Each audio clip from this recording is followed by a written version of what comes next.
Hello everybody, Math Hobo here, and today we will be talking about one of my favorite subjects in all of mathematics, circles. So let's begin with a circle, and let's say that it has radius r and a center over here. Now let's say that we wanted to find the area of the circle. How would we begin doing so? Well, I'm sure all of you would use the very famous formula. Area is equal to pi times the radius of the circle squared. But at least me, when I was in middle school, I learned this formula, but I didn't really know why it worked.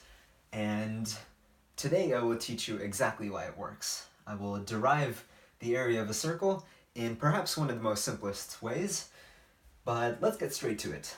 So now let's try to tile, or at least approximate the area of this circle. So we wanna create some configuration of lines and shapes such that the entire area of this circle is covered. So let's say that we drew infinitely many concentric circles about the center of this circle.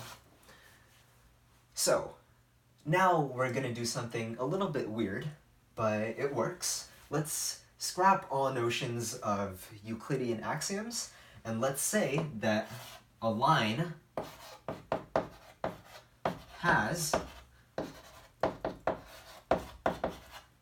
width.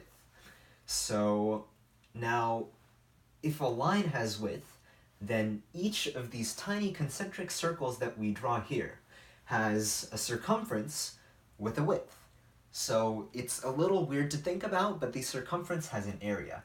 But if the line has a small enough width, then that means that we can take a circle here, and we can, let's say I had a scissors and I snipped it at one end, and then I unraveled the circumference of that circle and I laid it out into a flat piece.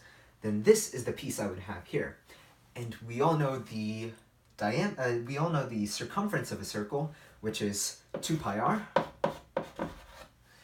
And so this would be 2 pi r. That would be the length of your line segment. And now, what is this tiny width? Well, because we have to maintain an extremely small width, we will be using infinitesimal notation, and we will say that our line has the width dr. Let's make this lowercase r.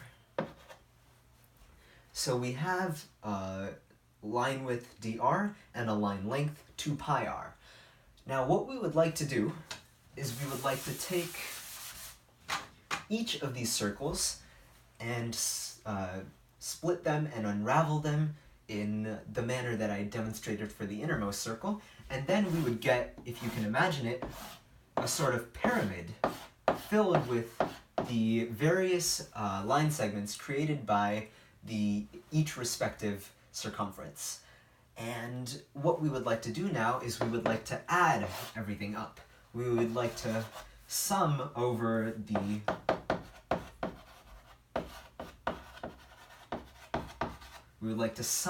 circumference of each single circle.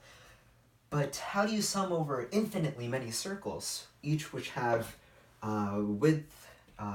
circumference width dr and circumference length 2 pi r? Well, we can apply our calculus knowledge here, and we can use an integral. So we start out with the sum of 2 pi r times dr.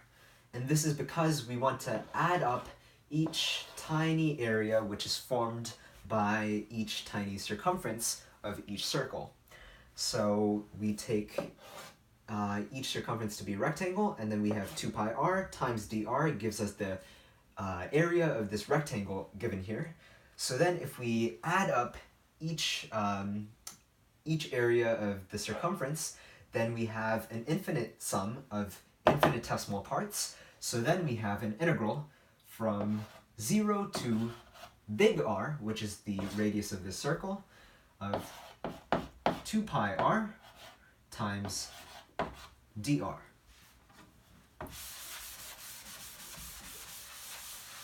So now we can evaluate this. We can first pull out the 2 pi, because 2 pi is a constant. It is 6 point something.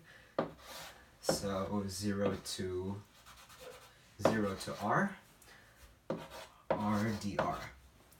And the integral of r dr is simply half r squared, and taken from 0 to r, that just also becomes half big R squared.